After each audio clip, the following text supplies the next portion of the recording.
ficamos responsáveis pelo projeto 7, pela apresentação também, eu, a Scarlett, o Samuel e a Gleice, que é o Efeitos da Ação Antrópica, Biodiversidade Genética, Bioquímica e Fisiologia de Crotalis Douriços.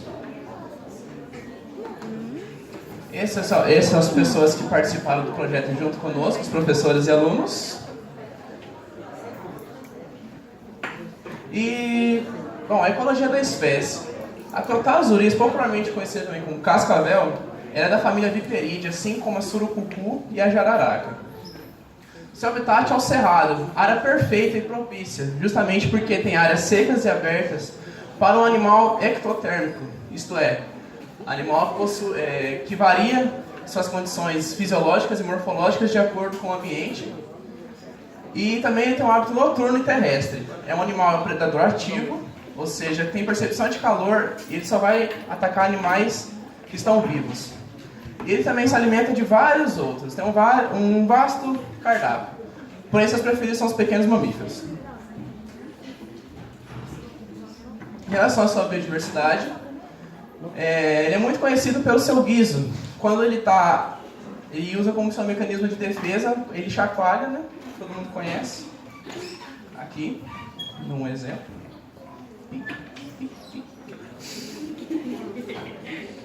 Tem a variação da sua coloração, que é de acordo com o ambiente, como eu disse antes. Ele ocorre no Brasil, principalmente em Goiás, na Bahia, em Tocantins, mas também já teve registros em São Paulo, na região centro-oeste, ali na pequena e pacata cidade conhecida como Marília, por exemplo. E também em regiões fora do Brasil, como na Venezuela, na Colômbia, Suriname, Argentina, entre outros. E esta área demarcada que a gente está falando aqui. O seu veneno é composto basicamente por 4 toxinas, né? Que seriam a convulsina, que o nome já é muito sugestivo, causa convulsões. Temos também a giroxina, também outro nome sugestivo, né? O animal começa a girar, começa a ter tontura, portanto ele começa a andar em círculos em uma única direção. Temos a crotamina, que tem um efeito que causa espasmos no músculo esquelético. E temos a crotoxina, que ela é dividida em fosfolipase A2 e crotacotina. E aí ele tem efeito neurotóxico. Em relação aos impactos antrópicos, nessas 4 regiões que a gente citou aqui, apenas em Cerrado, que ela vai se adequar, e por menor que seja o impacto antrópico, ela vai conseguir se adequar nesse lugar. E numa plantação de milho, por exemplo, ela não se adequa a esse lugar, porém as suas presas se adequam. Então, onde tem alimento, é um lugar propício para ela estar também. Porque isso vai fazer parte da sua teia alimentar. Dos 4 mencionados aqui, eu vou falar dos mais intrigantes, que seriam a falta de informação e a superstição. A falta de informação, por exemplo, seria, por exemplo, pessoas que moram em área rural, são pessoas que têm muitas crenças bíblicas. Então ela vê uma cobra como um animal a ser detido, um animal pecaminoso. Em relação à superstição, ontem mesmo eu ouvi um exemplo de superstição interessante, que eles usam o guiso para curar terçol. Então muitas vezes eles não vão querer entregar esse animal a um órgão público voltado ao meio ambiente para resgatá-lo. Ele simplesmente vai preferir atacar o animal, para não acontecer de novo. E aqui eu trouxe uma tabela interessante, onde a nossa pesquisa, eles tinham 24 espécimes de Crotalis douriços, e dessas 24, eles tinham 10 lesões nessa região da cabeça aqui, 10 lesões nessa região do meio e 3 lesões nessa região da cauda. Aí, é interessante, porque assim, se você vai atacar uma cobra, você não vai tentar atacar a cauda dela, você vai atacar do corpo, da cabeça um pouco mais para trás. Então, faz sentido esses dados.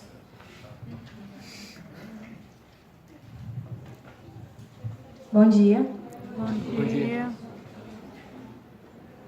O objetivo geral do nosso trabalho foi analisar os efeitos de ação antrópica, biodiversidade genética, bioquímica e fisiológica da espécie de cascavel Crotalus duriçus, que foi descrita por Linnaeus em 1758. Bem, os objetivos específicos, o primeiro deles foi verificar se há a diferença entre os picos das substâncias que compõem o veneno por meio de análises cromatográficas, que foi a análise que a gente fez de cromatografia de fase reversa por hidrofilicidade. Avaliar a variabilidade do veneno entre as populações, se há essa variação de acordo com as substâncias. Analisar a associação entre a composição do veneno e a diversidade genética, se por acaso tem a ver a diversidade genética com alguma composição do veneno. Testar o efeito da temperatura sobre o comportamento e coloração de Crotalus duriçus. Esse dado aqui a gente vai ver que vai ficar bem interessante quando a gente fizer a análise nos resultados. E discorrer sobre o efeito de ação antrópica nas populações de Crotalus duriçus. Então a gente vai saber como que funciona a Crotalus duriçus em ambientes antropizados. Bom dia.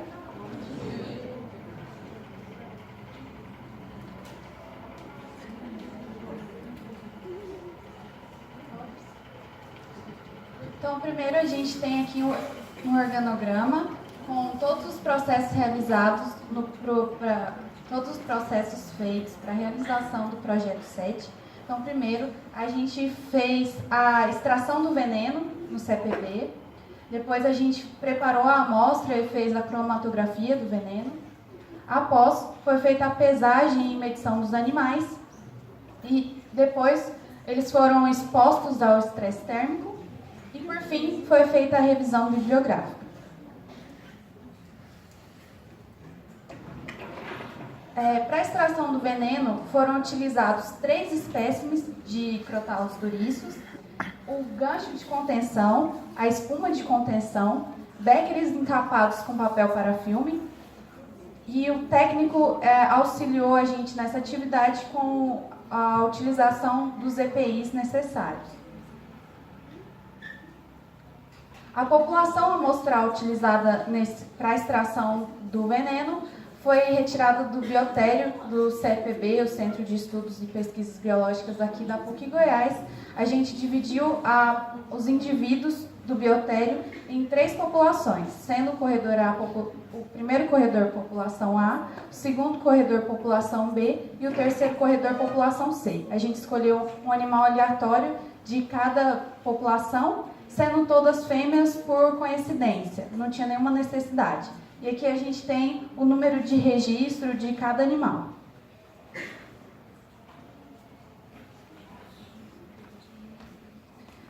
Para a extração do veneno, primeiro foi feita a retirada do animal da gaveta com auxílio do gancho.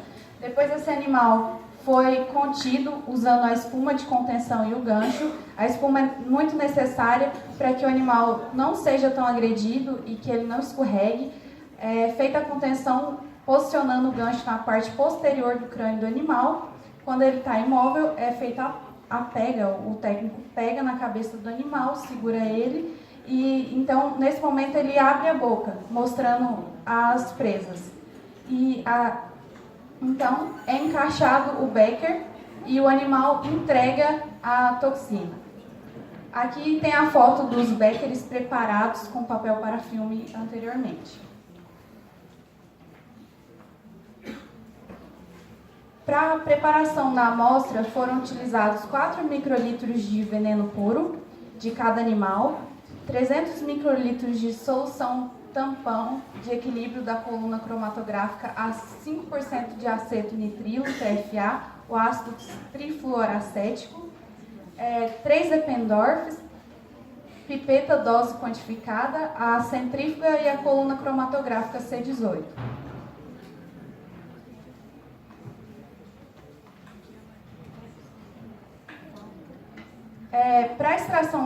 Para a preparação da amostra, primeiro a gente fez a preparação e a neutralização da coluna cromatográfica. Depois a gente preparou a amostra misturando os 4 microlitros de veneno de cada animal com os 300 microlitros da solução tampão. Isso foi colocado em cada Eppendorf, foi centrifugado por 15 minutos a 12.000 rotações por minuto e depois disso foi retirado, foi pipetado 200 microlitros dessa solução e foi aplicado na coluna cromatográfica. Como a Gleice já falou, a técnica de cromatografia utilizada foi a cromatografia líquida de fase reversa por hidrofobicidade. É uma técnica muito utilizada para compostos, para substâncias com diversos compostos, substâncias mais complexas, porque tem uma eficiência maior na separação e não há a desnaturação dessas proteínas nesse processo. Para o experimento de estresse térmico foram utilizados também 3 espécimes de crotalos duríceos diferentes das que foram extraídos do veneno. E a gente usou 3 caixas plásticas com travas, balança, fita métrica, gancho, estufa e o freezer. Aqui também são animais que foram retirados do biotério do CPB, animais diferentes. Para pesagem, primeiro o animal foi pesado, retirando ele da caixa com travas, colocado numa caixa, com auxílio do gancho, colocado em uma caixa que estava posicionada em cima da balança. Depois da pesagem, ele foi contido e a gente posicionou ele na mesa com a fita métrica, esticando o animal, medindo o comprimento céfalo-caudal, assim como a gente pode ver aqui nessa imagem. Depois de medidos e pesados, eles foram expostos ao estresse térmico. O primeiro animal foi colocado na estufa a 39 graus Celsius às 10h55 da manhã. Foi retirada às 11h25, totalizando um período de 30 minutos de exposição. O segundo animal foi deixado no biotério do CPB em temperatura ambiente a cerca de 24 graus Celsius. E o terceiro animal foi colocado no freezer a cerca de menos 3 graus Celsius, às 10h50 e foi retirado às 11h20, também totalizando um período de 30 minutos de exposição. Para o efeito antrópico sobre a diversidade genética da Crotalus, a gente utilizou a técnica de revisão bibliográfica.